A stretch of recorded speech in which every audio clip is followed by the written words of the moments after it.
Hola, buena tarde a todos. Bienvenidos nuevamente a esta sesión académica extraordinaria el miércoles 13 de mayo.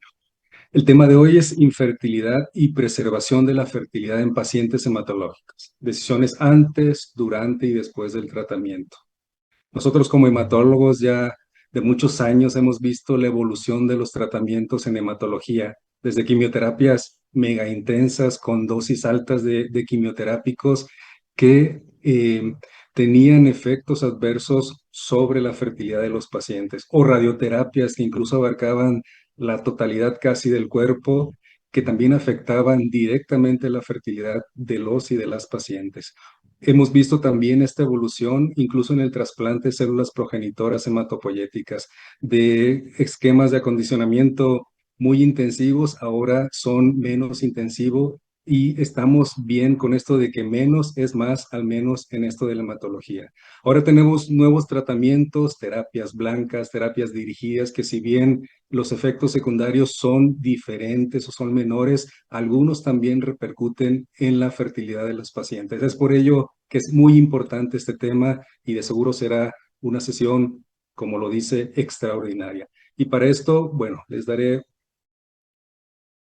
unos avisos antes. La sesión académica extraordinaria próxima del 27 de mayo, también un tema importantísimo, el linfoma primario del sistema nervioso central. Mucha controversia en este tema sobre los tratamientos, el diagnóstico, y para ello tendremos al doctor Carlos Chávez Trillo desde Chihuahua, desde el Centro Oncológico, que nos hablará del diagnóstico, y también desde Argentina el doctor Andrés Ferreri, también que hablará de los tratamientos actuales. No pueden perdérsela tampoco esta sesión.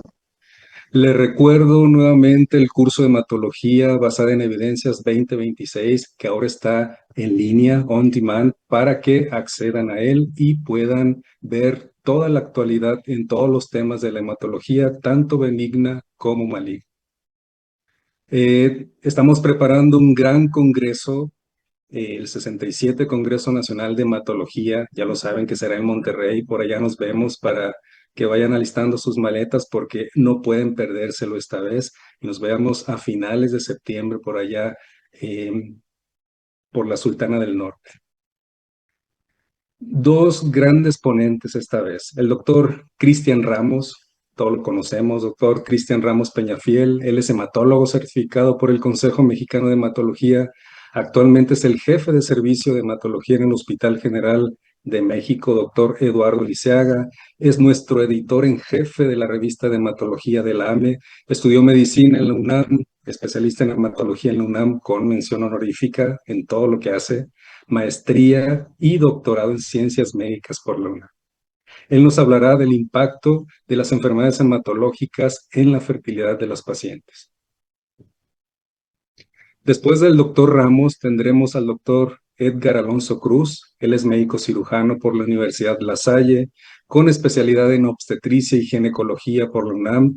Después él realizó una subespecialidad en biología de la reproducción humana, tiene una maestría en salud en la Universidad Ramón Llull en Barcelona, doctorado en ciencias médicas, ha trabajado en el Instituto Valenciano de Infertilidad y Clínica de Reproducción MiniFit Madrid y es el director actual de Meraki Health. Es decir, tenemos dos grandes ponentes para para un gran tema. Les recuerdo que al final deben descargar su constancia. Ya sabemos que en la plataforma de la AME no se guardan constancias de sesiones anteriores, así es que al finalizar descarguen su constancia. Y también pondremos al final la encuesta de calidad para que nos den una calificación, una puntuación y estar mejorando cada vez más en estas sesiones académicas para ustedes. Bienvenidos nuevamente y damos inicio a la sesión de hoy. Hola, ¿qué tal? Buenas noches a todos. Antes que nada, muchas gracias a la Agrupación Mexicana para el Estudio de la Hematología por la invitación, a mi amigo, el doctor Efraín Montaño, al igual que el doctor Gilberto Barranco, por la invitación para esta sesión extraña, la cual la parte de hematología yo la llamé Destino Final parte 8. Y el objetivo de esta sesión es hacer un pequeño recorrido en el viaje de nuestros pacientes. Porque finalmente, uno de los puntos muy importantes, si bien es el tratamiento, es tal vez la parte más importante para nosotros como médicos hematólogos. Aquí están mis conflictos de interés. El siguiente aspecto es, ¿qué pasa cuando nuestro paciente finalmente toca la campana? De ahí, muchas veces nosotros como hematólogos decimos que ya sobrevivió finalmente a la parte más difícil. Pero ahí es cuando entra otro camino. El paciente se dirige a otro escenario, el cual probablemente nosotros dejamos de ver, ya que la parte que nos interesa más es la del cáncer. Y bien, pues no hay que olvidar que todos esos niños y adolescentes, a la larga, también pueden tener complicaciones. Pero finalmente, ¿cuál de estos pacientes finalmente puede generar algún mayor riesgo? Si bien todos los niños y adolescentes los cuales tengan alguna neoplasia hemato-oncológica van a tener secuelas, alrededor de un 30% de ellos lo van a tener, principalmente sobrepeso, obesidad, resistencia a la insulina, sabemos que también el riesgo cardiovascular se incrementa hasta en un 15%. No hay que olvidar que también los pacientes, principalmente con linfoma de Hodgkin, pueden tener complicaciones respiratorias en un 10% por el uso de la bleomicina. Y no hay que olvidar también que pueden existir neoplasias secundarias, que podemos, independientemente del tipo de cáncer, mostrar finalmente en una latencia de 10 a 15 años.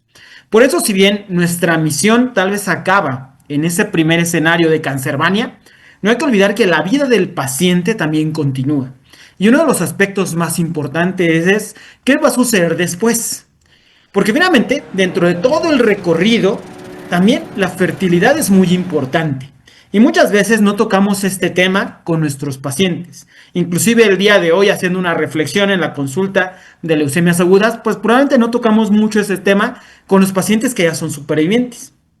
Pero ¿por qué es esto? Porque obviamente el cáncer, pues es una de las complicaciones más frecuentes y una de las principales causas de muerte en la mayor parte de los países alrededor del mundo. También las leucemias agudas tienen un papel muy importante dentro de la mortalidad, tanto en hombres como en mujeres. Pero finalmente las estadísticas cambian muchas veces en América Latina, donde su mortalidad es muy elevada y esto pues disminuye finalmente la supervivencia. De ahí son algunos aspectos que probablemente ya no vemos hacia adelante de qué pasa con ese paciente que finalmente sobrevive a este tipo de enfermedades tan fatales, los cuales pues finalmente pueden llevar a complicar la vida, pero cuando ganamos esa batalla, pues decimos que probablemente el paciente está curado. Pero poco a poco, y finalmente con el registro de cáncer de los Estados Unidos, sabemos que van a existir más pacientes los cuales van a ser supervivientes de cáncer. Y con las nuevas estrategias terapéuticas, principalmente basadas en inmunoterapia, inhibidores de tiosinquinasa, este número de pacientes se va a incrementar poco a poco. Pero de ahí, estos pacientes van a tener nuevas comorbilidades que inclusive pueden complicar la vida o pueden generar complicaciones a largo plazo y costos a nivel del sistema de salud. De que grandes hospitales ya han hecho este tipo de proyectos. Uno de ellos es el Dana-Farber, St. Jude, los cuales estos niños y adolescentes supervivientes se les realiza generalmente varias intervenciones. De que si bien la primera parte de este camino va a ser básicamente citas subsecuentes como lo hacemos todos nosotros en nuestra práctica y en la consulta, posteriormente va a ser necesario hacer un plan de supervivencia. Y entonces aquí es donde entra todo el equipo multidisciplinario. Si bien lo hacemos nosotros por interconsultas, muchas veces de forma segregada, sabemos que es importante tener este tipo de programas, los cuales van a ayudar finalmente a un seguimiento longitudinal a este paciente, para que al final podamos hacer algunas intervenciones. Y entre ellas, contar con un equipo multidisciplinario. ¿Qué va a venir después? Nutrición, ejercicio, apoyo psicosocial y claro que la salud sexual es muy importante en esas circunstancias. Por eso, poco a poco, nuevos especialistas se han incluido a la parte de oncología, cardiología, nefrología, endocrinología y claro que la parte ahora de oncogeriatría pues también ya es muy importante. Pero también la parte de la fertilidad, poco a poco, pues finalmente si lo sabíamos hace más de 50 años, tiene una parte muy importante, ya que dentro de todo esto tiene que venir la calidad de vida del paciente como superviviente. Saber un programa de sexualidad, e inclusive otros aspectos tan simples como la calidad de sueño que pueden tener alterada a los pacientes con leucemia linfoblástica a largo plazo, las adicciones que pueden llegar hacia adelante y finalmente la dificultad para incorporarse pues ya a la vida laboral y social cuando ya son supervivientes.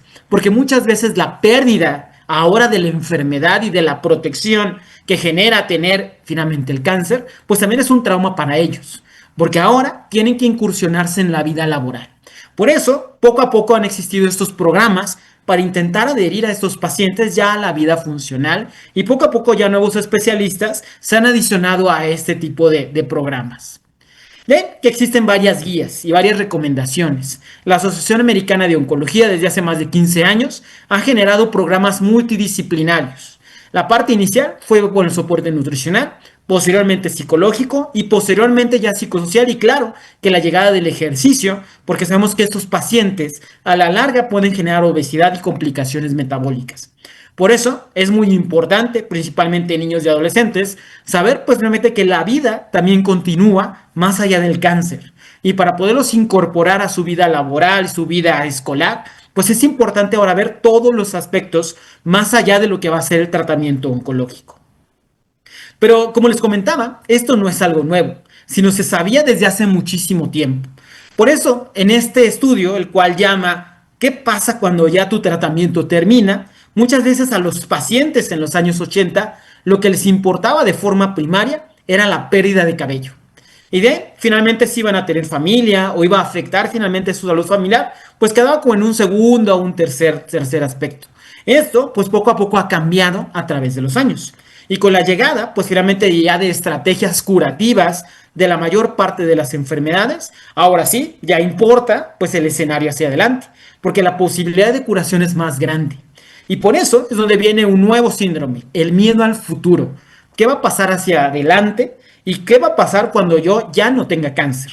Por eso, muchos de los aspectos, en este caso la fertilidad, es uno de los aspectos muy importantes que debemos de tocar con estos pacientes, los cuales ya van en la recta final, finalmente de su tratamiento. Pero el cáncer también nos ayuda a entender un poco acerca de la fertilidad y muchas veces cómo se puede alterar a través del tiempo y a través del paso de los tratamientos. Poco a poco, recordando los mecanismos básicos del cáncer descritos por Douglas Hanahan a través de los hallmarks en cáncer, poco a poco también podemos entender cómo esto a la larga puede afectar a largo plazo. Sabemos que varios de los mecanismos para la génesis de un cáncer, como la inestabilidad genética, la presencia de células senescentes, también se encuentran en lo que va a ser el envejecimiento. Por eso, muchas veces esta senescencia celular, la inflamación crónica y poco a poco las alteraciones epigenéticas y la inestabilidad genómica pueden contribuir a la larga para generar un cáncer. Es lo que se llaman ahora los metahallmarks, en donde pues ahora todo lo que hay alrededor del paciente, su microambiente y el cáncer también se encuentra relacionado. La inestabilidad genética, epigenética, la inflamación y la disbiosis, que hay más allá del mecanismo propio de la célula tumoral. Por eso, muchas veces hay hallmarks, los cuales son lineales, y esto puede generar ya que una célula pueda progresar y avanzar. Por eso, muchas veces, por ejemplo, la senescencia puede relacionarse con hallmarks clásicos de proliferación, resistencia a la apoptosis, etc. Y también la disfunción mitocondrial podemos ver en esta situación. Pero ¿qué pasa cuando muchas veces las alteraciones genéticas pueden inclusive cruzar con la fertilidad? Y esto es lo que se llaman los hallmarks de la infertilidad y cáncer, en donde varias situaciones, inclusive como cáncer, los cuales podemos tener a nivel testicular, prostático en edades tempranas, puede llevar a la larga a alteraciones epigenéticas. También el paciente puede tener infertilidad primaria y de ahí esto a largo plazo puede combinarse para que a la larga pueda tener finalmente alteraciones epigenéticas y esto pueda llevar finalmente a que tenga pues unas alteraciones para su fertilidad programada. Entonces, pues si bien el cáncer también puede influir, ¿qué pasa ahora cuando los supervivientes salen? Bien, cuando ya lo declaras finalmente como superviviente, hay muchos aspectos que considerar. Y esto ya se sabía hace más de 25 años, en donde la mayor parte de los pacientes, en este caso con trasplante, sabemos que existen diversas complicaciones. Y como lo comentó el doctor Montaño, la disfunción testicular y la falla ovárica son de las principales alteraciones que van a tener con estos supervivientes, pero no lo son los únicos. Alteraciones endocrinológicas, de hormona de crecimiento y cáncer secundario también aparecen como complicaciones a largo plazo con este grupo específico de pacientes. Pero ¿qué pasa también con los supervivientes? Hay alteraciones emocionales, pueden tener neuropatía crónica que merme su calidad de vida, claro que falla cardíaca con el uso crónico de antraciclinas o diversos medicamentos como inhibidores de tirosinquinasa, y finalmente la infertilidad global, que puede ser inclusive hasta de un 20%. Todo esto, ahora sí, puede relacionarse con todas las situaciones alrededor, principalmente las alteraciones genómicas, epigenéticas y el envejecimiento temprano de los pacientes que tenemos finalmente durante este tipo de tratamiento. Pero también todas nuestras células, cuando empezamos un tratamiento oncológico, compran un boleto para su tratamiento. Esto quiere decir que también las espermatozoides, los cardiomiocitos, los neumocitos, también toman ese boleto con el tratamiento de quimioterapia. Por eso, cuando llamamos finalmente este viaje como la preservación final, las células somáticas, que están incluidas también las células de cáncer senescente, van a interactuar con esas células germinales, las cuales, dependiendo de su sensibilidad, también pueden tener alteraciones. Y esto va a depender del daño directamente en su DNA, va a aumentar este riesgo genotóxico para que finalmente podamos generar pues un defecto o una alteración epigenética. Pero ¿qué pasa cuando el objetivo es proteger el futuro de nuestros pacientes? De un paciente fértil, un adolescente con leucemia, el cual va a empezar su tratamiento. Gran parte va a depender de la secuencia de tratamiento, el número de ciclos que va a recibir y cuál va a ser la planeación de su tratamiento. Porque sabemos que los diferentes esquemas de quimioterapia, cada uno de los fármacos quimioterápicos va a funcionar sobre células las cuales se están replicando constantemente. Y de ahí a la par van a venir mecanismos de reparación. Esto quiere decir que si bien va a actuar sobre las células de proliferación rápida, no van a ser las únicas. Y gran parte de nuestras células también pueden verse influenciadas por el tratamiento de quimioterapia. Si bien los fármacos quimioterápicos funcionan con células las cuales están ciclando, van a depender mucho de otros mecanismos. Muchas veces la presencia de diversas glicoproteínas y bombas de expulsión a nivel de la membrana, tanto en la membrana celular como el núcleo, van a generar ese mecanismo de resistencia para algunas células. Y entre ellas, pues vamos a tener nuestras células, las cuales van a encargarse de la fertilidad. Por eso, muchas veces vamos a tener la dependencia de que nuestro paciente pudo haber tenido una situación de infertilidad previa al tratamiento, puede tener polimorfismos que aumenten la sensibilidad y que genere finalmente que las células, en este caso las ovogonias por espermatogonias, puedan ser altamente sensibles a los fármacos quimioterápicos y finalmente algunas células que pueden sobrevivir. Y no es raro que también podamos encontrar pacientes los cuales se embaracen durante el tratamiento de quimioterapia.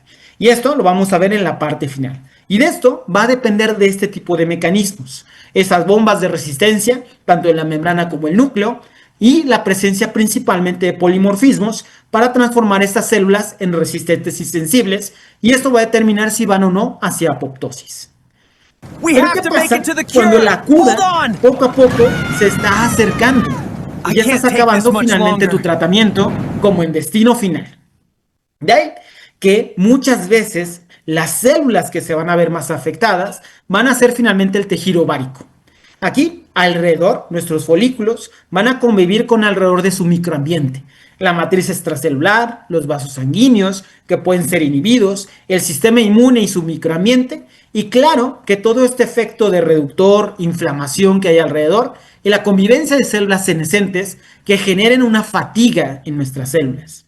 Por eso, cada uno de los tratamientos, incluyendo un trasplante, tratamientos ya dirigidos, quimioterapia, agentes antiangiogénicos, no solamente van a afectar finalmente el tejido ovárico, el folículo, sino también todo lo que va a venir alrededor, en este caso su microambiente. Por eso, muchas veces, tanto la vasculatura, estas células, estas stem cells, al igual que el microambiente que se encuentra alrededor, puede verse relacionado con esta remodelación. Y muchas veces, cuando damos fármacos inmunosupresores, podemos también contribuir con la disregulación finalmente en este microambiente, y esto puede contribuir finalmente a que nuestras células se fatiguen y poco a poco vayamos perdiendo cada vez un mayor número de ciclos. Hold tight, Entonces las don't let mujeres go. son las que se ven muchísimo más afectadas durante esa situación. I'm trying, Pero but no I'm van a ser los slipping. únicos efectos que vamos a tener, sino también, dependiendo del tratamiento que demos, quimioterapia, radioterapia, van a interactuar directamente con todo este microambiente, principalmente generando mecanismos de oxidación y reducción, radicales libres. Todo esto va a generar un contexto inflamatorio que va a generar una fatiga celular y al final una apoptosis. Por eso, literalmente, no solamente es un padecimiento inducido por un fármaco, sino vamos a modificar todo su microambiente. Y esto va a llevar a una situación de inflamación y senescencia. Por eso, nuestras pacientes literalmente estamos induciendo una menopausia temprana cuando damos finalmente nuestros esquemas de tratamiento. Pero ¿quiénes van a ser los fármacos principalmente que actúan sobre esas situaciones? Vamos a tener varios riesgos. En este caso, la radioterapia es la que se considera de un riesgo muchísimo más alto. Dependiendo de la cantidad de Graves, podemos inducir una falla ovárica o finalmente afectar la espermatogénesis. Pero también los agentes quimioterápicos, principalmente alquilantes, van a afectar directamente y se consideran como un riesgo intermedio. En este caso, la pérdida de folículos de azoospermia entra como parte de los mecanismos secundarios o complicaciones relacionadas a la quimioterapia. Pero eso es como de forma clásica, porque ahora, literalmente, los nuevos fármacos, si bien no tienen un tanto riesgo como el uso de quimioterapia o radioterapia, también podemos tener un impacto directamente sobre la fertilidad. Y entre ellos, los inhibidores de tirosinquinasa, lo sabemos y lo vamos a ver ahorita en la era de imatinib, también pueden tener un riesgo. Principalmente se considera como un riesgo intermedio. Y ahora, pues ya con la llegada de la inmunoterapia, principalmente por esa modificación del microambiente, se consideran como de riesgo bajo sobre su impacto finalmente reproductivo. Por eso, pues ahora cada una de todas nuestras estrategias oncológicas van a tener que ver y pueden generar daño. Pero ¿quiénes van a ser los que por excelencia se consideran como un daño directo? Agentes alquilantes, cisplatino, 5-fluoracilo y las antraciclinas van a generar un daño en diferentes sitios. En este caso, disminuyendo el tamaño ovárico, induciendo inflamación, pérdida de folículos primarios y generando una fibrosis temprana. Claro que también las antraciclinas, en este contexto, van a inducir un daño mitocondrial. Y por eso, cada uno de nuestros fármacos, en este caso, alquilantes, van a generar un mayor daño. Por eso, las pacientes del género femenino generalmente tienen un mayor riesgo por todos estos mecanismos, pero también los hombres tenemos un mecanismo el cual puede generar alteraciones por alquilantes, antraciclinas y claro que también antimetabolitos. Por eso es muy importante cada uno de los esquemas sumados con el esquema de tratamiento pueden finalmente inducir un mayor daño. Menopausia precoz, pérdida de la fertilidad y disfunción endocrina van a ser las principales causas. Pero no hay que olvidar que todo también va alrededor de las situaciones metabólicas, cardiovasculares, inclusive neurocognitivo, los cuales puedan llevar a una disfunción que a la larga pues va a caer en lo que va a ser una infertilidad. Y entonces ya que pasamos finalmente el giro pues más importante, que va a ser la quimioterapia, que es la forma clásica, no hay que olvidar que también qué pasa cuando nuestro paciente ya va en caída libre. De ahí, la parte más importante y que todos debemos de hacer, pues es intentar al momento de dar un tratamiento, principalmente en adultos jóvenes, poder evaluar finalmente y comunicar con el paciente cuál va a ser su deseo. Saber si tu esquema de tratamiento va a inducir finalmente un daño en la fertilidad. Y de ahí poder interactuar con el equipo multidisciplinario. Por eso, pues finalmente agradecemos este tipo de sesiones para poder dar luz, para saber en qué momento, que tiene que ser en forma primaria, poder hablar con los diferentes especialistas para discutir los diferentes métodos de preservación previo a iniciar los esquemas de tratamiento. El siguiente paso, pues, es poder evaluar y seleccionar el tratamiento. Poder saber qué tipo de fármacos vamos a utilizar. Por eso los esquemas quimio-free, pues muchas veces uno de los éxitos es que podemos preservar finalmente la fertilidad, ya que se afecta primariamente los folículos primordiales. Y claro que poco a poco pues vamos a generar más daños con un mayor número de ciclos de tratamiento. Y de que cada uno, como se tocará más adelante, tanto los hombres como las mujeres, van a tener diferentes mecanismos de preservación y algunos de ellos finalmente van a poder hacer tanto en un periodo pretratamiento como para poder generar la protección durante el tratamiento finalmente de quimioterapia, como lo van a hacer la criopreservación. Pero muchas veces ese efecto directamente sobre este folículo primordial también tienen otras cosas. Y en ese caso, los mecanismos de reparación. Todas estas células van a interactuar por varias vías, principalmente la vía P3K-AKT-mTOR. De ahí que muchas veces esta vía de resistencia de la apoptosis en esta situación está sobreexpresada. ¿Dónde? En los folículos. Por esto los mecanismos de reparación son altamente eficaces. Y muchas veces dosis bajas de quimioterapia pues no van a tener un efecto tan considerable porque tenemos un mecanismo de reparación intacto. No así cuando utilizamos dosis altas de quimioterapia y la usamos de forma constante, ya que sabemos que vamos a bloquear ese mecanismo también de reparación, lo cual finalmente va a llevar, si bien a la apoptosis de las células tumorales, también va a llevar a la apoptosis de las células foliculares. ¿Y cómo lo sabemos nosotros en la clínica? Preguntando a nuestros pacientes, por ejemplo, del género femenino, cuántos ciclos menstruales han perdido durante todo el tratamiento de quimioterapia. Y con eso podemos inferir esta alta sensibilidad a dosis altas de fármacos de quimioterapia. ¿Qué se ha hecho finalmente para proteger? Pues tenemos tanto modelos en ratón como modelos preclínicos, los cuales han utilizado varias cosas, inclusive el factor de crecimiento de granulocitos, los inhibidores del proteasoma o metformina, también se han utilizado como un mecanismo de protector. Pero también en este tipo de modelos han considerado pues fármacos que tienen un alto riesgo. En este caso, agentes como ciclofosfamida y cisplatino son considerados tanto in vivo, in vitro, como de muy alto riesgo. Pero también pacientes que se combinan con estos esquemas, como antraciclinas, pueden incrementar este riesgo y cambian de moderado a alto. Por eso, todos nuestros fármacos de quimioterapia, poco a poco, van a tener un pequeño papel en esta situación. ¿Y por qué finalmente también consideran a la metformina? Recordemos que se utiliza para el ovario poliquístico, bloqueando esa vía P3K-AKT-mTOR y genera la protección, la disminución de esta pérdida de células senescentes y garantizando la protección del microambiente, principalmente por esa regulación de la vía P3K-AKT-mTOR. Por eso, muchas veces el hallmark de la metformina, al igual que actúa sobre las células tumorales, también se considera que puede actuar finalmente sobre esta situación, pues relacionada con lo que sabemos ahora de ovario poliquístico. Pero ¿qué pasa cuando vamos ya a la recta final? ¿Qué pasa ahora con los nuevos fármacos? Y poco a poco, cada vez se han incorporado nuevas estrategias, en este caso la inmunoterapia. Sabemos que gran parte del sistema inmunológico falló para la detección y exterminación de las células malignas. Y entonces ahora, con los nuevos fármacos biespecíficos, inmunoconjugados y CAR-T-cells, el objetivo ahora es reactivar al sistema inmunológico para que detecte y extermine a las células malignas. Y esto quiere decir reactivar lo que va a ser la inmunidad innata y posteriormente desencadenar una respuesta adaptativa que destruya a las células malignas y a la larga la formación de anticuerpos para protegerlos. Y entonces, ahora, ¿qué sucede con la parte de la fertilidad? De ahí que diversos fármacos se han relacionado, si bien a alteraciones directamente sobre la disfunción ovárica, disfunción testicular, pero van relacionados más hacia un contexto de inflamación. Y es lo que se llama hipofisitis. Podemos generar inflamación a nivel igual de la tiroides y podemos tener inclusive azoospermia transitoria, que si vemos los porcentajes de que se presenta esto, en general es del 2 al 3%, contrastado con el síndrome de liberación de citocinas, que es esperado hasta en un 60 y un 80%.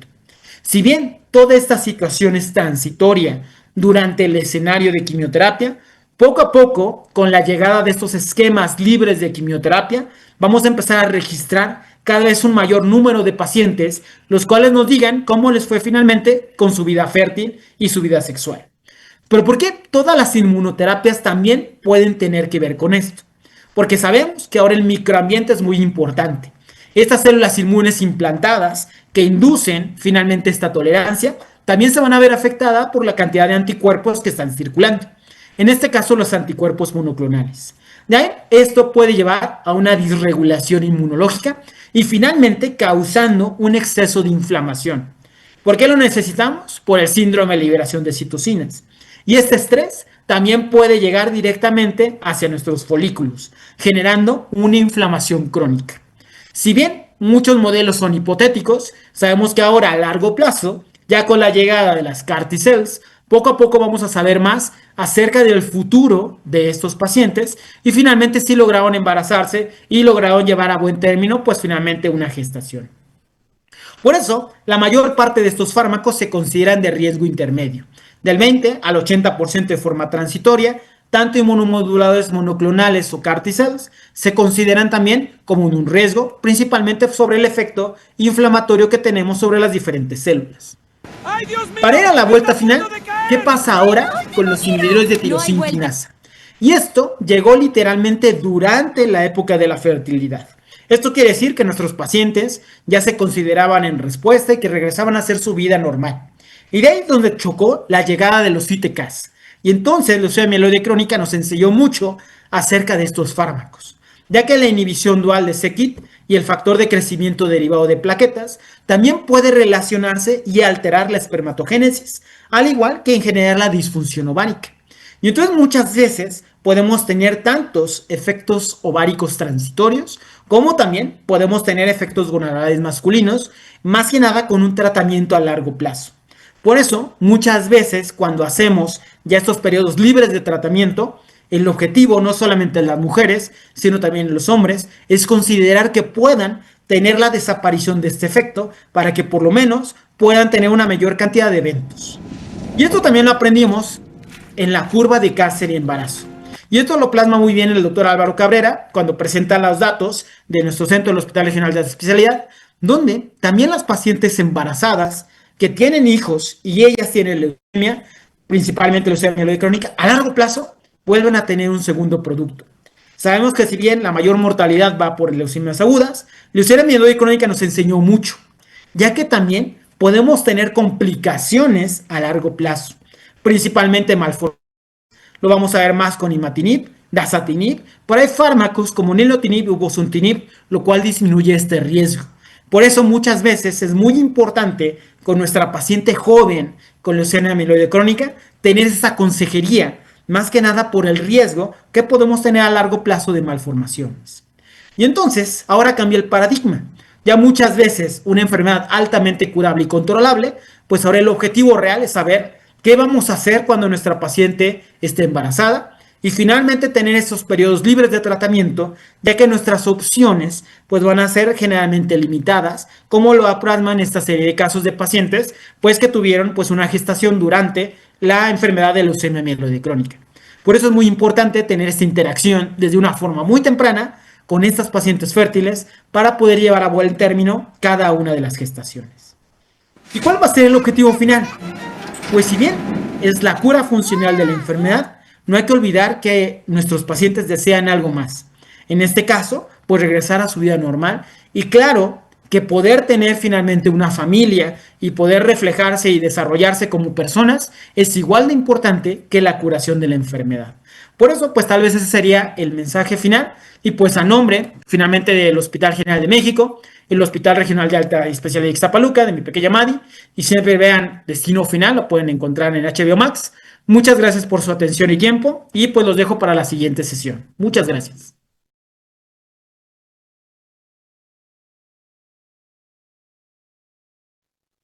Gracias, buenas noches. Eh, Imaginen a su paciente, un paciente que tiene 28 años, con un diagnóstico reciente de linfoma de Hodgkin. Ustedes saben que la supervivencia de ese paciente es muy alta, que lo van a curar y que el paciente va a regresar a su vida habitual, lo van a su vida tradicional. 3 años más tarde, este paciente se va a presentar con un biólogo de la reproducción, se va a sentar en el consultorio y nos va a hacer una pregunta que posiblemente se quede sin respuesta. Y me va a preguntar, ¿por qué nadie me dijo que esto podía pasar? Mi objetivo esta noche es asegurarme de que esto no vuelva a suceder.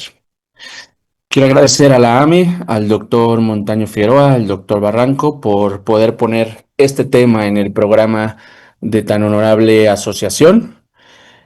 Por muchos años atrás, este tema de la fertilidad en pacientes hematológicos estuvo fuera de radar, pero hoy, que sea parte de una sesión extraordinaria, me llena de mucho orgullo y ojalá que el mensaje sea convencedor.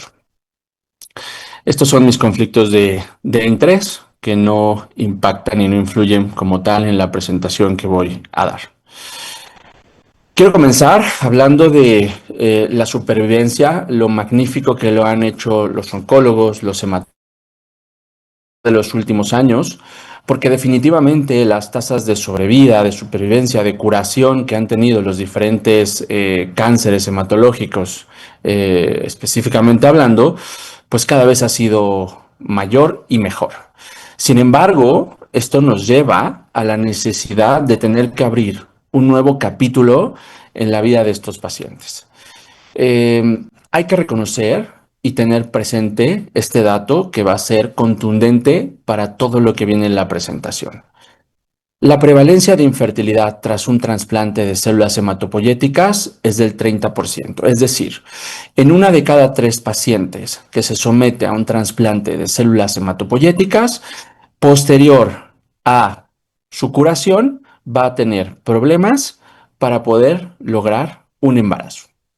De tal manera que esto nos lleva a la necesidad de cambiar la forma en la que damos la consulta, de cambiar la manera en cómo abordamos a estos pacientes, porque la premisa de esta noche tiene que ser que los servicios de preservación de la fertilidad son necesarios, se tienen que volver una necesidad, ya no son opcionales, porque el objetivo debe ser prevenir la infertilidad diatrógena, la infertilidad que nosotros mismos podemos causar posterior a los tratamientos que se están llevando a cabo. De tal manera que la American Society of Clinical Oncology, el año pasado, 2025, en sus guías para preservación de pacientes hematológicos, ya pone sobre el radar 4 puntos muy contundentes, 4 puntos certeros que son obligación de todo oncólogo o de todo oncohematólogo o de todo hematólogo que trata con pacientes y que en su día a día le diagnostica cáncer. Primero que nada, la consejería en preservación de la fertilidad, como dije, es obligada. Todo paciente, sin excepción de edad, de pronóstico reproductivo, de si ya tuvo hijos o no, del tipo de cáncer que tenga, del nivel socioeconómico, del nivel educativo, de creencia o religión, todo paciente debe ser aconsejado en este sentido. Además, una vez teniendo el plan de tratamiento, este paciente debe ser referido a un especialista en fertilidad para poder darle las opciones específicas que necesita para lograr preservar su fertilidad futura. Estas discusiones tienen que empezar el día en el que se le diagnostica el cáncer. Esto ya no es una plática que se debe llevar a 1 semana después, 2 semanas después. Es una plática que debemos de tener con el paciente el día en que estamos diagnosticándolo. Y debe de formar parte rutinaria de la consulta y del expediente médico de este paciente para que a futuro, cuando este paciente se cure y vuelva en búsqueda de ese embarazo, tengamos el camino completo de en dónde estamos parados con él. Por lo tanto, esto es trascendental debido al principal problema y a los datos tan negativos, tan rojos, alarmantes que tenemos a día de hoy con esto. Porque a nivel global, hoy por hoy, las pacientes o los pacientes que son diagnosticados con cáncer, solamente el 4% de ellos, 4 de cada 100, reciben algún tipo de consejería en preservación de la fertilidad. Y esto les merma, les corta la posibilidad de tener un embarazo a futuro en casi 80% más probabilidades que la paciente que no recibió la consejería. Esto ya está publicado, esto ya es un dato que existe y sabemos que la posibilidad que tiene esa paciente de lograr un embarazo futuro es considerablemente mayor que la paciente que no recibió dicha consejería. Pero además es un escenario que le va a mejorar la calidad de vida a esta paciente. En las diapositivas siguientes veremos un dato controversial, revelador en este sentido, porque en relación a la estimulación ovárica, que lo comentaremos, pero está demostrado que estas pacientes tienen un motivo del por qué seguir, tienen una visión diferente de lo que les está quejando y en un momento dado les mejora la calidad de vida. El tener esta información, el saber qué hay detrás de todo esto, independientemente de que a futuro lo haga o no lo haga.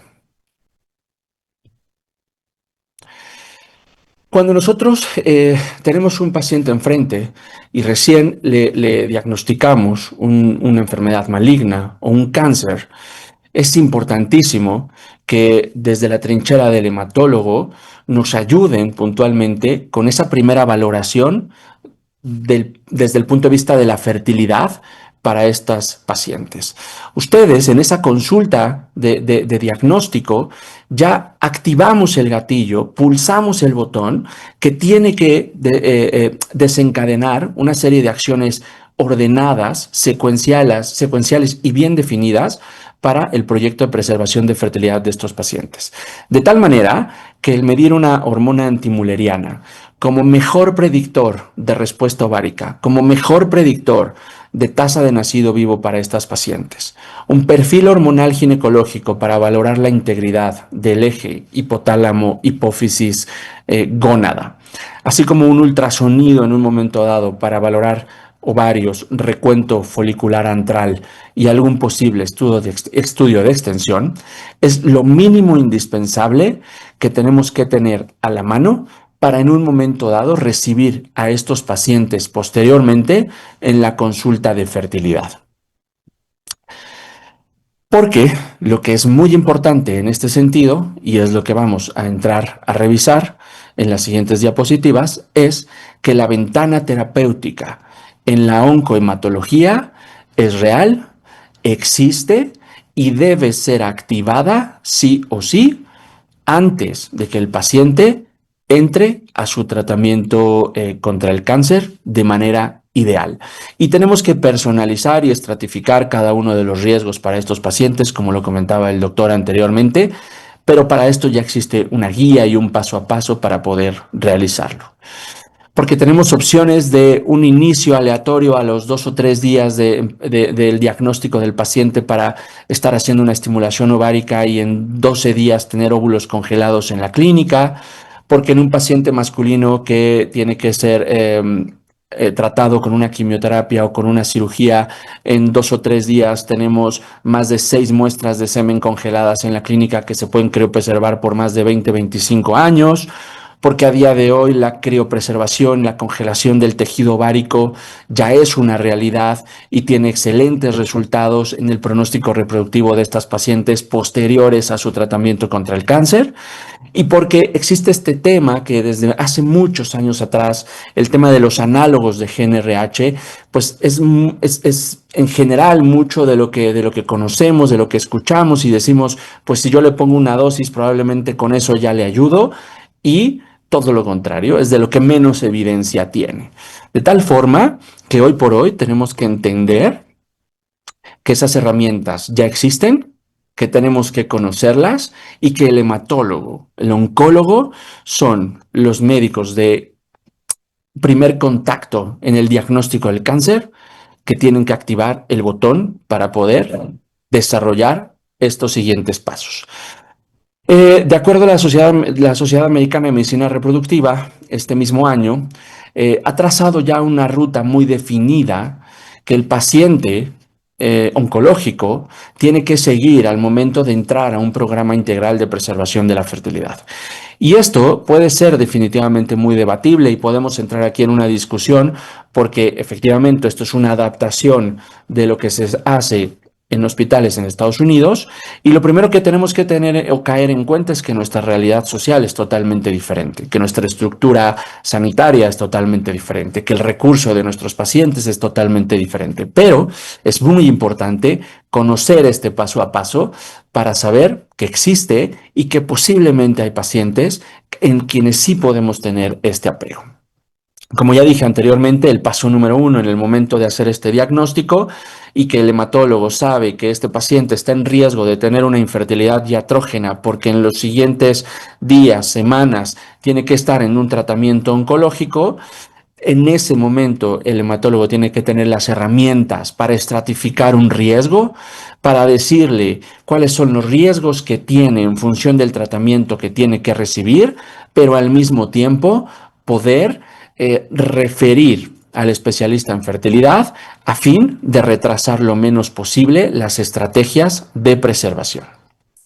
A la par, hoy en día existen recursos en Ciudad de México, recursos en nuestro país, en donde clínicas de fertilidad nos sumamos en un momento dado a un apoyo incluso económico o financiero para el paciente que viene a hacer una preservación de la fertilidad de tipo oncológico, y es algo que lo tenemos que hacer en prácticamente manera simultánea a fin de que en los siguientes 2 o 3 días o como mucho 2 semanas el paciente esté en un procedimiento de preservación de la fertilidad con este realizado, terminado, entre a su tratamiento oncológico y posteriormente volvamos a revisarlo, volvamos a citarlo para decirle cuál es el pronóstico que tiene con el tratamiento que él haya realizado. Hasta que años más tarde o cuando el paciente finalmente lo decida, regrese con nosotros a puntualmente hacer el tratamiento reproductivo que él decida. Teniendo cada uno de estos pasos en mente, esta secuencia lógica en mente, pasemos puntualmente al núcleo, al core de la presentación para saber qué tenemos disponible, qué funciona, cuál es la evidencia con cada una de las estrategias que tenemos. Vamos a dividirlo en paciente femenino, paciente masculino. Voy a empezar a hablar puntualmente de las mujeres. En las mujeres en general tenemos 5 estrategias que están aquí descritas y que vamos a ir abordando de una en una. Es cierto que existen algunas técnicas complementarias o emergentes en cuya efectividad posiblemente no esté bien descrita, esté aún en investigación, pero mucho de lo que tenemos ya tiene una evidencia en cuestión de resultados. Y lo primero y más conocido, más útil con las pacientes es propiamente un random start, una estimulación ovárica controlada. Es una paciente con un diagnóstico reciente en quien yo puedo empezar un tratamiento de preservación de la fertilidad a través de la aplicación de hormonas para estimulación propiamente de los folículos antrales que se encuentren en ese momento en el ovario en cualquier momento del ciclo. Eso es a lo que hace referencia puntualmente el Random Start y que va muy de la mano con la urgencia oncológica que pueda tener el médico oncólogo o el médico hematólogo para el inicio del tratamiento de esta paciente. Esto está basado en el hecho de la fisiología pura del ciclo ovárico, donde anteriormente pensábamos que era un tren que pasaba cada mes y que cada 28 días teníamos que esperar para volver a tomar ese nuevo tren. Hoy sabemos que no es así, hoy sabemos que esto es más dinámico y que existe un sinfín de oleadas foliculares a lo largo de todo el ciclo ovárico, tanto en la fase folicular como en la fase lútea, que los resultados de los tratamientos reproductivos, tanto en una fase como en la otra, son prácticamente iguales y que en un momento dado eso permite que nosotros podamos empezar una estimulación prácticamente al día siguiente o a los 2 días de tener el diagnóstico de la malignidad con esta paciente. Eso lo vuelve un protocolo rápido, flexible, de inicio expedito, como dije anteriormente, con resultados que prácticamente son similares a los convencionales, es decir, una paciente que no tiene como tal el diagnóstico de cáncer. Y más aún, vamos más allá en las parejas o en las pacientes en quienes la reserva de óvulos ya de por sí es baja porque por edad, porque ya la hormona antimuleriana era más baja y demás. Incluso hoy por hoy podemos hacer un dúo STEAM en donde yo hago una primera estimulación ovárica de esos 10-12 días, hago la captura de óvulos para recuperar esos óvulos, congelarlos en la clínica. Sigo con la estimulación durante 3 o 4 o 5 días más si hay otros folículos centrales que yo pueda rescatar. Regresamos a la parte de las diferentes oleadas y en 5 o 7 días estoy en una segunda punción ovárica a fin de recuperar más óvulos. Esto también está ya publicado y está demostrado la seguridad en relación a la estimulación ovárica, porque evidentemente salta a la luz el hecho de los niveles suprafisiológicos de estrógeno con este tipo de tratamientos. Sin embargo, en la gran mayoría de estos pacientes echamos manos de los inhibidores de la aromatasa, dígase letrozol o tamoxifeno. Habitualmente usamos letrozol para disminuir la conversión de andrógenos a estrógenos a fin de garantizar la estimulación ovárica sin niveles altos de estrógeno. Esto también está perfectamente demostrado en relación a el corto periodo de tiempo en el que estas pacientes están expuestos a estos niveles de estrógeno. No conlleva ningún tipo de modificación o de peor pronóstico en relación a el tratamiento oncológico. Y como dije anteriormente, esto parece, es controversial y parece incluso un poco contradictorio, pero hay evidencia clara de que las pacientes que hicieron una estimulación ovárica controlada previo a la quimioterapia tienen un menor riesgo de recurrencia y una mortalidad menor por el cáncer, prácticamente un 42% y un 66%. Y uno salta a la luz y la primera pregunta es, ¿y cómo puede ser esto? Y la realidad de las cosas es que no hay una teoría aceptada puntualmente que sea contundente para explicarlo, pero al final parece que hay un sesgo en el sentido de pues, que son pacientes que tienen un mejor acceso a los servicios de salud, un mejor nivel educativo, un mejor poder adquisitivo, un mejor nivel educativo y propiamente son mujeres comparativamente más jóvenes que con cánceres de peor pronóstico. Y en ese sentido, pues despierta en ellas incluso esta motivación o este deseo de un proyecto a futuro. Avanzando en esto, una vez que tengo esos óvulos, yo puedo decidir qué hago con ellos. O congelo los óvulos o congelo o hago una fecundación in vitro en ese momento para no congelar óvulos y congelar embriones. ¿Esto de qué depende? Depende 100% de la decisión de la paciente, porque en ese momento no sabemos cuál es su contexto, tiene una pareja, no tiene una pareja, es decir, no podemos orillarla a crear en ese momento embriones y a encasillarla a que sí o sí tiene que elegir un donante de semen, porque si no, no avanzamos. Absolutamente no. Esta paciente, en el momento en el que tenemos estos óvulos, podemos determinar si quiere congelar los óvulos como tal y años más adelante venir con una pareja y hacer la fecundación in vitro, o bien usar un semen de donante o su pareja actual para hacer la fecundación y congelar embriones. ¿Cuál es la diferencia? Pues, es muy claro en el sentido de las tasas de éxito. Hoy por hoy, en la clínica, en la práctica diaria, es muy claro que los resultados son mejores con la criopreservación de embriones comparado contra los ovocitos. Tasas de embarazo clínico de un 50% comparado contra un 35% y de nacido vivo de un 35% contra un promedio de 30% aproximadamente. ¿Qué es muy importante en esto? Recalcar que el riesgo de defectos congénitos al nacimiento o malformaciones congénitas no está incrementado en ninguno de los grupos por este tratamiento de reproducción asistida o incluso por pasar por un tratamiento quimioterapéutico y posteriormente regresar a un tratamiento de fertilidad. Aunque hay que tener un margen de seguridad que no está perfectamente descrito, sin embargo, la Asociación Americana de Medicina Reproductiva recomienda al menos un año posterior al tratamiento quimioterapéutico. Y vamos más allá, una técnica que ha resultado innovadora, que ha demostrado excelentes resultados y que hoy por hoy puede ser prácticamente de uso en la vida diaria, que es la criopreservación del tejido ovárico.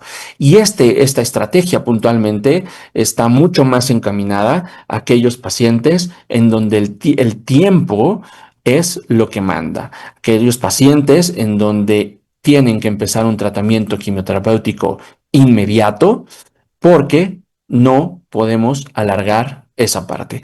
Y en ese sentido, la resección del tejido ovárico a través de una laparoscopia en las siguientes 24 o 48 horas posteriores al diagnóstico de la malignidad ha permitido resecar corteza ovárica, fragmentarla y criopreservarla, congelarla o resguardarla. Posteriormente, cuando el paciente ha pasado por toda la etapa de la quimioterapia, si es que tiene que ser sometido a un trasplante de células madre hematopoyéticas, etcétera, y vuelve ese paciente, ese mismo tejido ovárico se reimplanta en la paciente, obteniendo a partir de esto una recuperación de la función ovárica en más del 70% de los casos al cabo de 2 años, al cabo de 19 semanas, perdón, con un promedio máximo de durabilidad de esta función ovárica de 2.5 años. ¿Qué quiere decir esto? Que somos capaces de regresarle tejido ovárico y por neovascularización, volver a tener irrigación sanguínea, ese ovario ser capaz de responder a la estimulación del eje hipotálamo hipófisis gónada y regresarle a esta paciente sus ciclos menstruales y incluso ovulación, al grado de que casi el 69% de los embarazos incluso se pueden lograr en ese periodo de tiempo sin necesidad de una técnica de reproducción asistida con tasas de recién nacido vivo comparables e iguales a las de una paciente que no ha pasado por este tema del cáncer. Es muy importante y una de las grandes interrogantes que surge aquí, pues evidentemente es el riesgo en un momento dado de reintroducir células malignas. Esto está perfectamente descrito, enfermedad infiltrativa mínima. Hay un estudio alrededor de esto. Sometzer demostró que en 25 de 115 pacientes esto existe y que el riesgo de reintroducir esa célula maligna al momento de regresarle esa corteza ovárica es real. De tal manera que el mejor momento o la estrategia que se ha utilizado para disminuir al máximo esa posibilidad es hacer la resección ovárica una vez que ha pasado por una primera etapa o esa primera ciclos de quimioterapia. Posterior a la quimioterapia se hace la resección de la corteza ovárica, se congela, se guarda y posteriormente la reimplantación.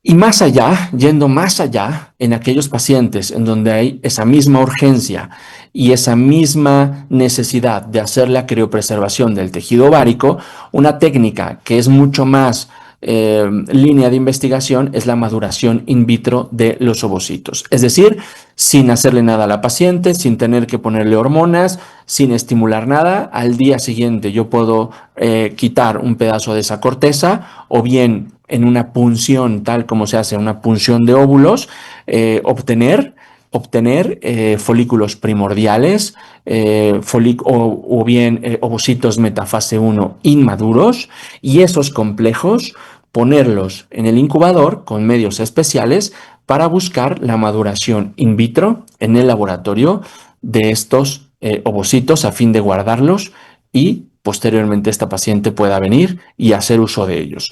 Esto es una línea mucho más de investigación y hoy día ya existen algunos reportes de recién nacidos vivos derivados de esta técnica.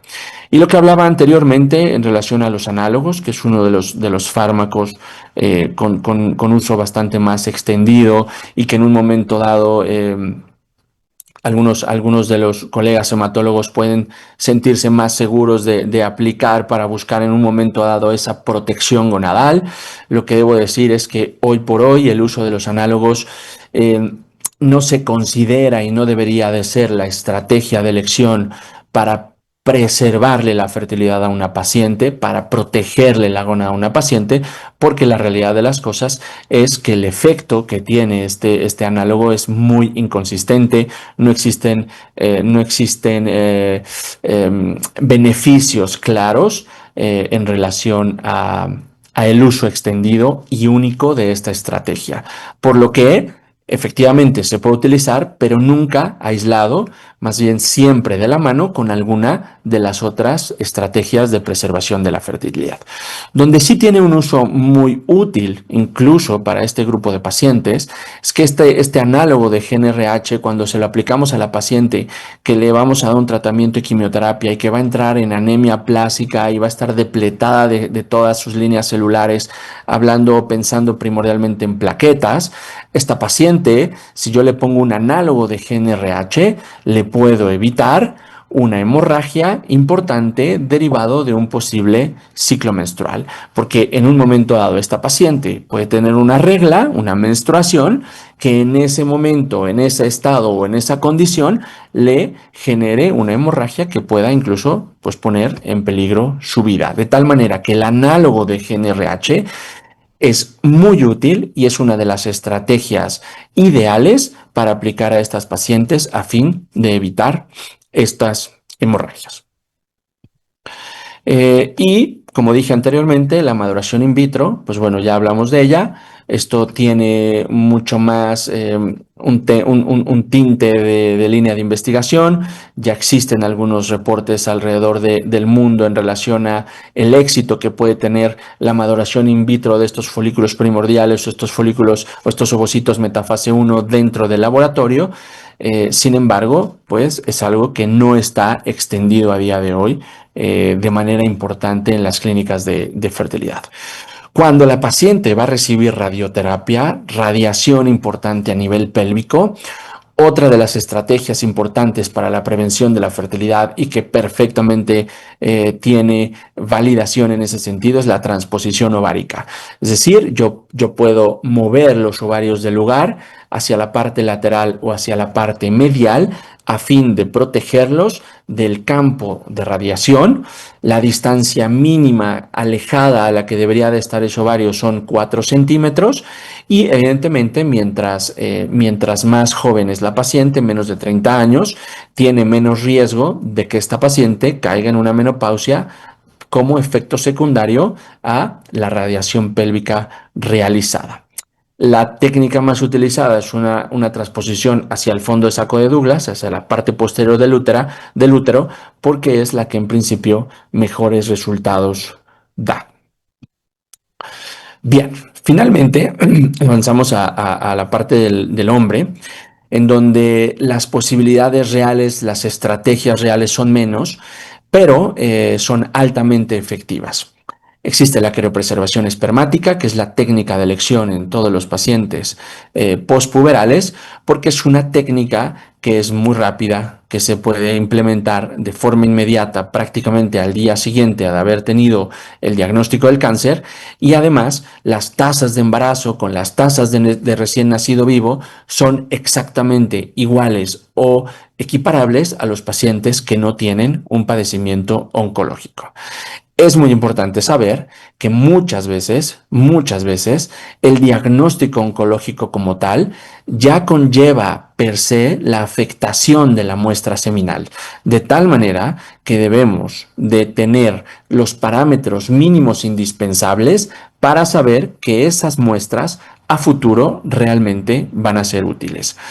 Esta forma de preservar la fertilidad tiene una alta tasa de éxito porque es muy práctica, porque es muy sencilla, el paciente va a la clínica, tiene un área especial donde puntualmente le damos un espacio para tener una eyaculación por masturbación, y a partir de ahí darnos esta muestra para poder congelarla en el nitrógeno líquido.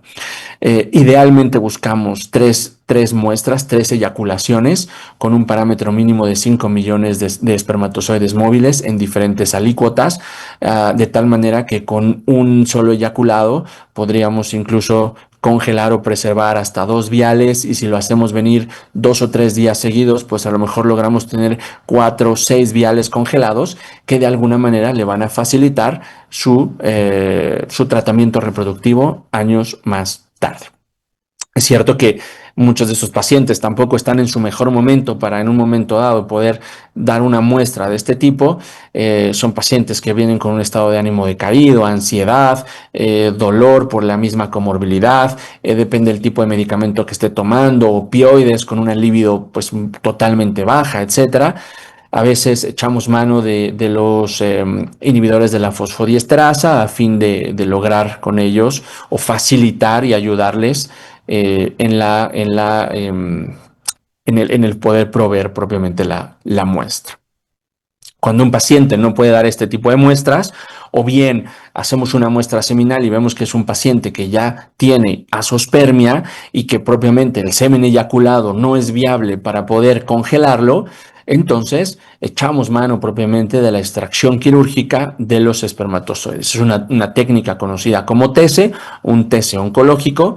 De vuelta, lo ideal es que sea un TESE pretratamiento. Sin embargo, el TESE post-tratamiento también es una opción viable. ¿Qué es lo que sucede? Pues que cuando tenemos un TESE, una extracción quirúrgica de espermatozoides previo al tratamiento quimioterapéutico, la tasa de recuperación espermática es más alta. Casi un 60% de los pacientes que tienen azospermia y que los tenemos que pasar a una biopsia testicular para la extracción de espermatozoides, antes de la quimioterapia, pues cerca del 60% logramos recuperar espermatozoides, comparado contra un 40-45% posterior al tratamiento quimioterapéutico.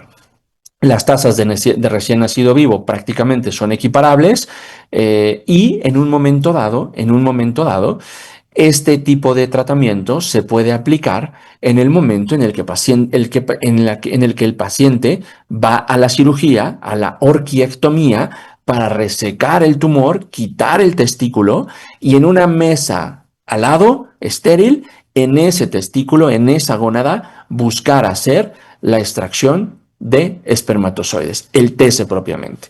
De tal manera que no retrasamos bajo ningún escenario, en ningún momento, el tratamiento oncológico que el paciente requiera. Comparado o contrario a lo que sucede con las mujeres, en los hombres prepuberales, en donde todavía pues no existe una madurez puntualmente de estos espermatogonias para dar un espermatozoide maduro, la conservación del tejido testicular a día de hoy no se hace, no hay reportes de recién nacidos vivos en este sentido, y realmente está totalmente en línea de investigación. Al mismo tiempo, y diferente a lo que sucede con las mujeres, la gonadoprotección hormonal en los hombres no se recomienda, no se hace y no se debe prescribir bajo ningún escenario. ¿Por qué es importante? Pues básicamente hay que comparar lo que tenemos aquí con lo que empezamos esta plática. Sabemos que en los pacientes que van a entrar a este tipo de tratamientos les vamos a condicionar una infertilidad en algún grado, y que de las pacientes que van a entrar a un trasplante de células madre hematopoyéticas, 1 de cada 3 va a tener infertilidad y va a tener dificultad para poder concebir un hijo. Que prácticamente la tasa de embarazo está cercana al 45% en los pacientes que les trasplantamos tejido ovárico, es decir, lo conservamos y luego lo trasplantamos, que prácticamente esto es equiparable a las pacientes que no han pasado por un diagnóstico de una entidad hematológica u oncológica, que lo mismo sucede con las pacientes que tienen óvulos criopreservados y que posterior al tratamiento oncológico regresan a la clínica a hacer una fecundación in vitro con su pareja o con un semen de donante, y que estas tasas de embarazo se mantienen y siguen siendo bastante comparables con las pacientes que no hicieron una preservación oncológica y que conservaron o guardaron esos óvulos de manera social porque así lo planificaron en sus vidas. Y luego que prácticamente un porcentaje muy alto, hasta el 70% de los embarazos después del trasplante de tejido ovárico se pueden dar de manera natural, sin ningún tipo de intervención en cuanto a técnicas de reproducción asistida. De tal manera que con estos números lo que tenemos que tener en mente y aterrizar es que no estamos hablando de tratamientos experimentales, no estamos hablando de tratamientos alejados en nuestra realidad, son tratamientos que hoy por hoy podemos aplicar en las clínicas de fertilidad. Un tema muy importante alrededor de esto es que tenemos que concientizar a este paciente y hacerle saber que el hecho de que se embarace después de un tratamiento oncohematológico no le condiciona de manera inicial un riesgo incrementado en el embarazo para un desenlace adverso, que propiamente el hecho de haber estado sometido a esta quimioterapia previa tampoco incrementa los defectos congénitos al nacimiento, y en principio tampoco mutaciones puntuales que incrementen el riesgo o desenlaces adversos propiamente en el embarazo. Pero sabemos que no existe tampoco un periodo de tiempo seguro para hacer una estimulación ovárica posterior a un tratamiento de quimioterapia. Como decía anteriormente, la Asociación Americana de Medicina Reproductiva recomienda dejar pasar al menos un año, por lo que la premisa sigue siendo la inicial. El tratamiento y la recomendación o la implementación de este tipo de estrategias tiene que ser pre-tratamiento quimioterapéutico. Finalmente, y para ir ya cerrando con esta parte, como decía, tenemos que tener en mente y no nos podemos olvidar de que estamos dejando prácticamente a 96 pacientes sin darles este tipo de consejería, que hay 96 pacientes de cada 100 que por algún motivo se nos están escapando, porque probablemente estamos asumiendo que ya es mayor para el diagnóstico que tiene y para qué va a pensar en hijos, o estamos asumiendo que no le va a alcanzar para pagarlo, o estamos asumiendo que como ya tiene 1 o 2 hijos, probablemente ya no tiene ningún otro plan de fertilidad futuro, o porque pensamos que es un cáncer muy raro y no sabemos cómo le va a ir y demás, pues mejor no le decimos y no lo guardamos. Es decir, hay un sinfín de disparidades y presunciones que muchas veces podemos enfrentar y que seguramente son causa de que esas 96 pacientes se nos están escapando. De tal manera que, como dije anteriormente, la decisión de orientar, aconsejar, referir, ya no es una opción y debe ser parte puntual de nuestro abordaje con estas pacientes. Para finalizar, he de decir que si no hemos hecho nada de esto y nos cruzamos con una paciente que ya pasó por un tratamiento de quimioterapia, por un tratamiento de radiación, por un cáncer y demás, la ventana no está cerrada, pero las reglas son un poco diferentes o las reglas cambian, porque definitivamente la tasa de éxito es considerablemente menor, vamos a recuperar menos ovocitos, vamos a tener una menor reserva ovárica, seguramente vamos a tener un menor número de espermatozoides porque la muestra va a estar afectada.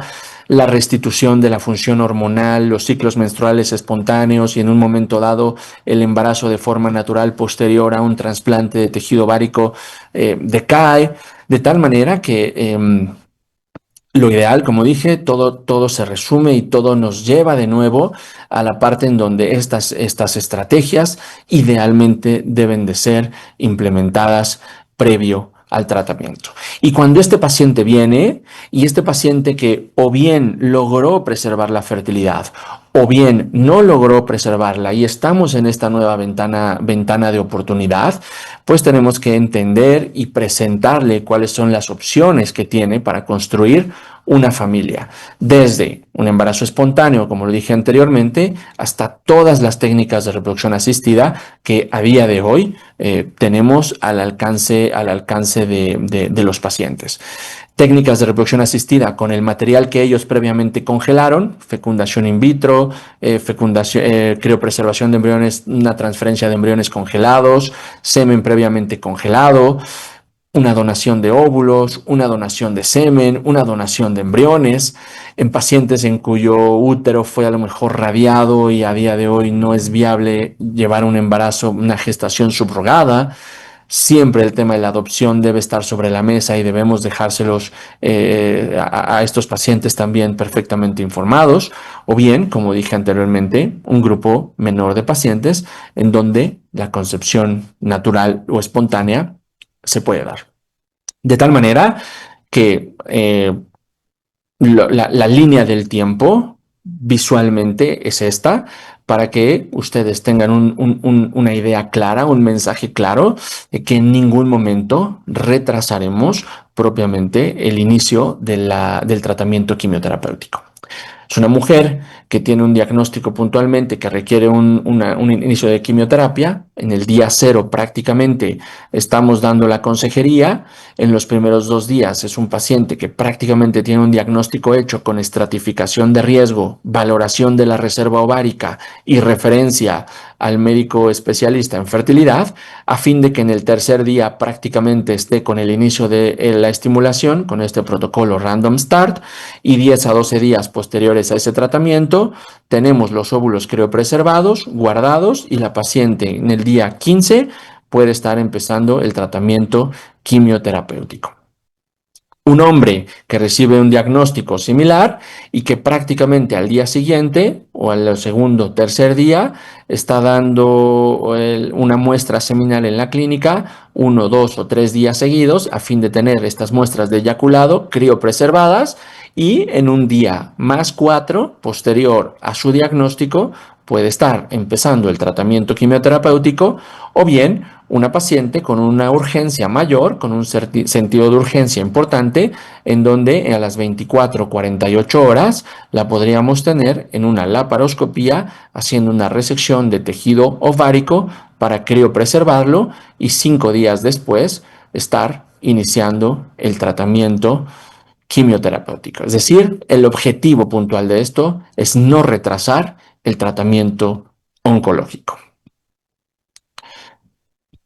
Idealmente, esto ya lo comentamos, el paso a paso que ustedes tienen que tener en la consulta, tener un diagnóstico con nuestros pacientes a fin de saber cuáles son o cuál va a ser la repercusión de la malignidad o del tratamiento que se va a instaurar, planificar el tratamiento y decirle cuál es el riesgo gonadotóxico, informar y referir a la preservación de la fertilidad.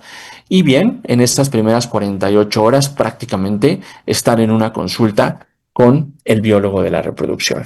Y básicamente aquí tenemos 3 escenarios en donde se resume a la misma línea del tiempo que hablamos anteriormente, en donde, dependiendo la urgencia de cada uno de estos pacientes, pues bien, tenemos un inicio urgente, una ventana estándar, o bien incluso se puede planificar durante las siguientes 2 o 3 semanas, todo en función del diagnóstico inicial y de esta consejería que ustedes nos digan.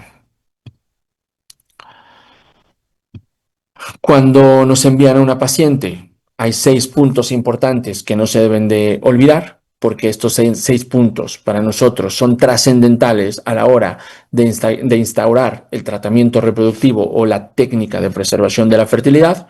Es importante tener el diagnóstico, el esquema de tratamiento planificado, cuándo se va a empezar, cuál es el sentido de urgencia, cuándo necesita el hematólogo empezar con este tratamiento, los parámetros hematológicos, porque este paciente posiblemente lo vamos a someter a un procedimiento anestésico, a una punción ovárica, o bien a un manejo de vía aérea en caso de haber una masa mediastinal y demás. y la edad o el estadio puberal a fin de poder determinar la técnica específica a utilizar. Con estos 6 parámetros cubiertos y una referencia en las primeras 24 o 48 horas, podemos cambiar enormemente esas 96 pacientes que se nos están escapando. Finalmente, los 5 mensajes que para mí son trascendentales y que para mí son importantes de llevar a casa. No tenemos que perder de vista que todo lo que estamos haciendo, si bien ha sido un logro médico a través de los años en temas de supervivencia, en temas de curación, somos los primeros responsables en causar esta infertilidad diatrógena, pero al mismo tiempo somos los primeros responsables y los médicos que tenemos el poder de apretar ese botón y activar esa serie de pasos y esa secuencia lógica para ayudarles a estos pacientes a preservar la fertilidad. Que la preservación de la fertilidad no es una opción, es una obligación y es una de las herramientas y es una de las pláticas que tenemos que tener con todos nuestros pacientes al momento de hacerle un diagnóstico de cáncer. Que hoy por hoy las técnicas están validadas, son seguras, hay experiencia acumulada alrededor de esto, hay nacidos vivos, hay embarazos espontáneos, se restituye la función hormonal, es decir, no estamos hablando más de técnicas experimentales y no estamos retrasando el tiempo de inicio de tratamiento del tratamiento oncológico propiamente. Como dije antes, los resultados son contundentes, están publicados y bien, tenemos que sí o sí buscar cambiar ese 4% y buscar que más mujeres puedan acceder a este tipo de técnicas. De tal forma que durante la plática hablamos de estos 3 momentos importantes. Antes del tratamiento hay ventanas, tenemos que usarlas. Durante el tratamiento hay diferentes opciones y técnicas, tenemos que conocerlos, identificarlos. Y posterior al tratamiento también hay un paciente que va a venir a preguntarnos sobre qué sigue y tenemos que estar preparados para esto. Este paciente de 28 años que en su momento vino a la consulta e hizo estas preguntas o esta pregunta después de su ciclo de quimioterapia de ¿por qué nadie le había dicho esto? Es una pregunta que para mí no tiene que volver a repetirse, no tiene sentido escucharla y depende de nosotros que cada vez se repita menos en nuestras consultas.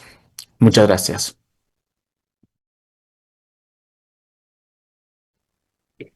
Muchas gracias por las excelentes presentaciones, doctor Cristian Ramos, doctor Edgar Cruz, y estamos abiertos para las preguntas a este importante tema. Doctor Cruz, bueno, preguntan, muchas pacientes jóvenes que reciben quimio presentan una menopausia temprana.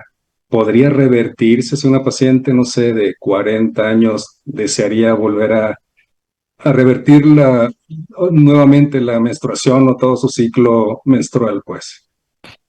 Sí, a ver, creo que esa es una de las cuestiones que siempre es muy importante aclarar. El principal factor cronóstico que tenemos nosotros en reproducción es la edad de la paciente. No pensemos en el paciente hematológico, pensemos en una mujer normal, sana. El principal factor pronóstico que tenemos para que esta mujer logre un embarazo es la edad. Hablar de los 40 años, ya estamos hablando en un extremo de la vida reproductiva en donde la tasa de embarazo espontáneo ronda un 10% menos, es decir, es muy baja. Nos sorprenderíamos de las estadísticas que tenemos en ese sentido. A veces yo les cuento a las parejas y les digo, es que de verdad cuando escuchamos fuera que una pareja que tuvo un solo contacto sexual a los 21 años y pegó, es que de verdad todo se alineó para que así pasara. De tal manera que pensar en regresar o restituir la función ovárica después de los 40 años es muy complejo. Es decir, no sería el escenario ideal y no es la paciente modelo ideal para esto. Hay algunas técnicas a día de hoy que se están buscando hacer, una reactivación ovárica, buscando reactivar esos folículos antrales quiescentes que pueden estar ahí.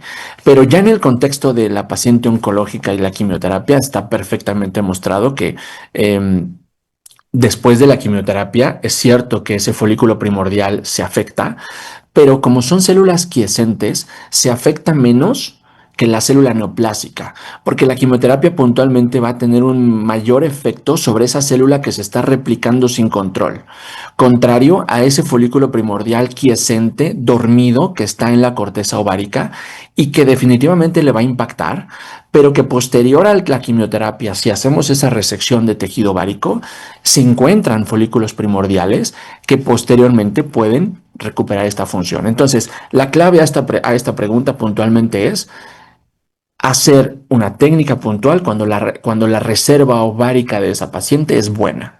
Si a los 39, 40 años hay buena reserva ovárica, ahí tiene esa posibilidad. Pero si a los 40 años tiene una reserva de 2 o 3 folículos, seguramente va a ir muy mal posteriormente. De acuerdo. ¿Y qué opina, doctor Ramos, de la consejería cuando hacemos el diagnóstico inicial en un paciente joven, 20 años, con linfoma de Hodgkin, que sabemos que se va a someter a quimioterapia?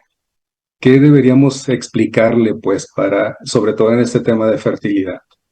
Sí, yo creo que igual lo que comentó el doctor Edgar es muy importante.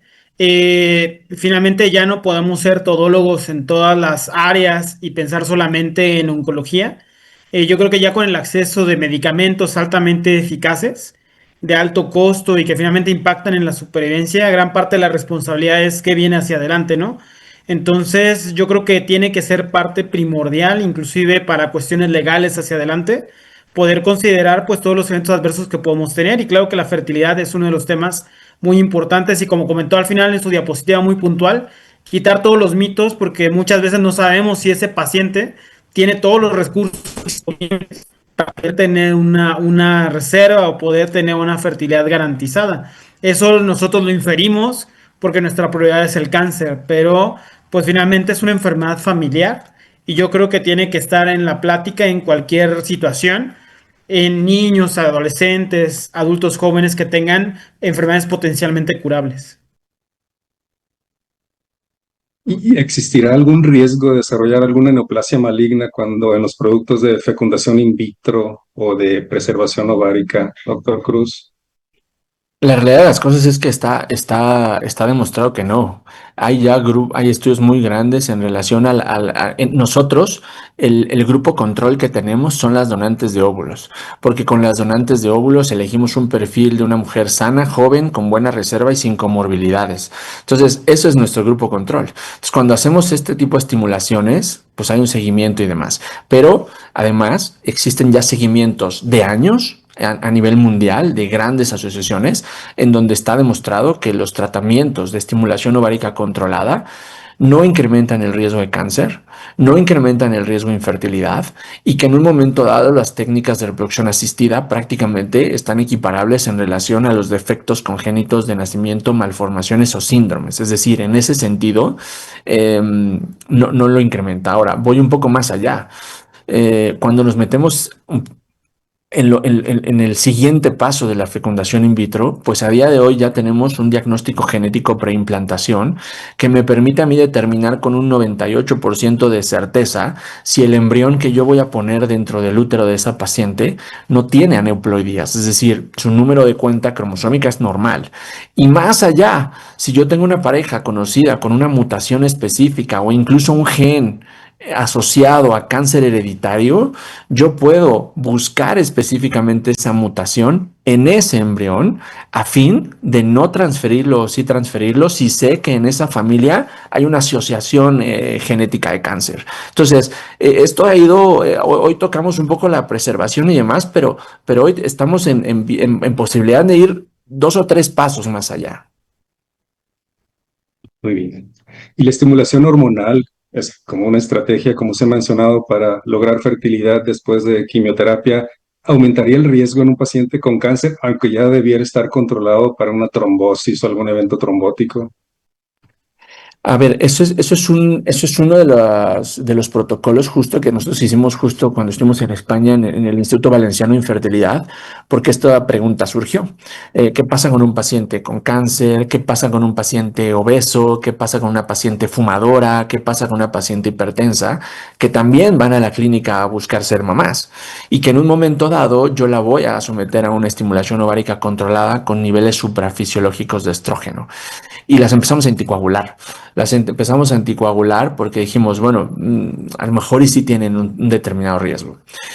Al final del día, en todo ese grupo, ninguna se trombosó, efectivamente, pero de las que no usaron el anticoagulante tampoco se trombosaron. Es decir, pareciera que es un periodo de tiempo tan corto, sí con niveles suprafisiológicos, pero con una exposición tan corta que en realidad no hay una diferencia real. Entonces lo dejamos de hacer y nunca se implementó como una estrategia clínica real de anticoagular o dar aspirina a las pacientes en el momento de hacer la estimulación ovárica. Ni cuando ocurre la fecundación in vitro, todas esas técnicas. Lo digo porque yo también estoy en un hospital de obstetricia. Muchas pacientes llegan fecundadas in vitro y siempre llegan con enoxaparina. Y luego dicen, envíala al hematólogo a ver si se la suspende o se la quita. Sí, no, O se la continúa, perdón. la realidad de las cosas es que el, el, el deber ser es que, por ejemplo, las pacientes que tienen que usar la heparina es porque tienen una indicación médica para ello, ¿no? Es decir, una trombosis previa, un anticuerpos antifosfolípido, lo que sea, ¿no? Eso está claro. Pero también es cierto que nosotros, cuando vamos haciendo este tipo de tratamientos y tenemos una primera fecundación in vitro, una transferencia que falla y una segunda que falla y otra tercera que falla, nos metemos un capítulo muy reducido, muy pequeñito que se llama fallo de implantación. Y el fallo de implantación tiene muchas aristas y una de ellas es justo el hecho de saber si no existe algún trastorno que esté generándole ciertos microtrombos a nivel placentario y que a lo mejor no los estamos identificando y entonces pues no vaya a ser, les ponemos heparina. Y eso pasa muy frecuentemente. Entonces, muchas veces termina estando como un tratamiento meramente profiláctico, sin ninguna indicación contundente de utilizarlo. Y muchas veces se deja a la paciente por esa incertidumbre y la misma paciente dice, es que si así me embaracé, yo me inyecto todos los 9 meses, ¿me entiendes? Entonces, pero pasa más en ese sentido que por una indicación médica real. Ahora bien, si el contexto clínico lo amerita porque la paciente tiene una indicación de la anticoagulación, esa es otra historia y ahí sí la mandamos con el hematólogo desde antes, ¿no? Seguro. Pues sin duda un tema muy interesante el que tocamos hoy. Muchísimas gracias al doctor Cristian Ramos por la presentación. Muchas gracias, doctor Edgar Cruz, también por esta presentación. Y bueno, nos despedimos hoy. Yo soy el doctor Efraín Montaño, el actual presidente de la AME, y agradecemos a todos los que se conectaron a esta sesión de este miércoles 13 de mayo. Gracias y buenas noches a todos. Muchas gracias. Muchas gracias. Buenas noches.